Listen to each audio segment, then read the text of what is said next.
still has about 40 yards to go. He's going to make it. He's going to run the first 4 minute mile in the mile walk 3:59 flat. No doubt about it. Jim Brady has just run the first 4 minute mile indoor history. Come on. Let's set. Go.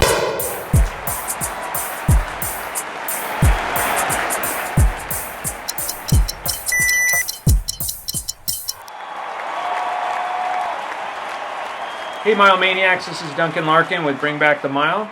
For today's installment of 4 Minutes with the Miler, we're joined by champion miler AJ Acosta. AJ, thanks for joining us.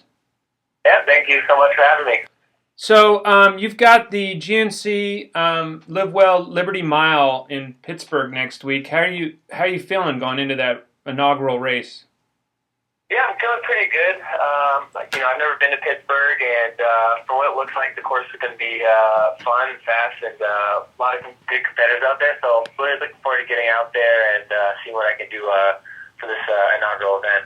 Yeah, you're seated as number 2, but actually you have the same personal best as a Kenyan, Richard Candy. Are you feeling like any pressure to perform, to win the thing, like for the U.S., etc.? Yeah, no, I think anytime you get in a race, it's not about, do this for the U.S. or, unless you're at the Olympics or something like that. But I think anytime you go in a race, you want to try and get as many scalps as you can. And, in the world of road racing, it also doesn't hurt that there's, prize money in the line. And, there's a big difference between getting first and second place. And, it's a difference between maybe having to go find a part-time job or being able to kind of just focus solely on training for the next couple of months. So that'll be in the back of my mind. But like I said, I just want to get out there and try and do the best I can and, just put myself in a position where I'm going to be able to win. And that's what I'm going to be focused on. Mm-hmm. You were talking about the U.S. and, unless you're in the Olympics, did you by any chance watch Manzano's medal performance in the 1500? I did get a chance to see that. Yeah, I'm looking forward to Leo's future gold medal and Matthew's future bronze medal. That'll be an exciting time. Yeah. So does that inspire you as a miler? To get out there and that the bar's raised, or that maybe did you draw any sort of inspiration out of that? Yeah, definitely. I was a teammate of Matthew's for several years, and he's very dedicated. And when he runs, it's like I ran with him, and once I get all healthy, put together a good training block. The way those guys are running, it definitely inspires confidence. That in the big races that the U.S. guys can run with, the Kenyans or, whoever else is on top of the game at the time. So I think, what Galen did in the 10,000, and, I look forward to see what he can do in the 5 as well. But yeah, Galen, Matthew, Leo, all those efforts, I think really, what they're doing is like, hey, we can roll with these guys. Yeah. So do you think, we've had this U.S. drought, going back to like 1968 for the Olympics, for the 1500. Do you think, do you feel like the U.S. is back in the mile, back in business? Yeah, one Olympics is a small sample size, but I think the trend over the past couple of years has been, with the increased focus on drug testing and targeting certain athletes that, there's not as many people running under 330 as there used to be. So I think the spread between the U.S. guys and what everyone else is running is getting thinner and thinner. We have guys running 332, 333, and that's going to be among the world's best, if not far off. So I think going forward, I think the U.S. is going to have a strong presence, in the distance and middle distance events. Yeah.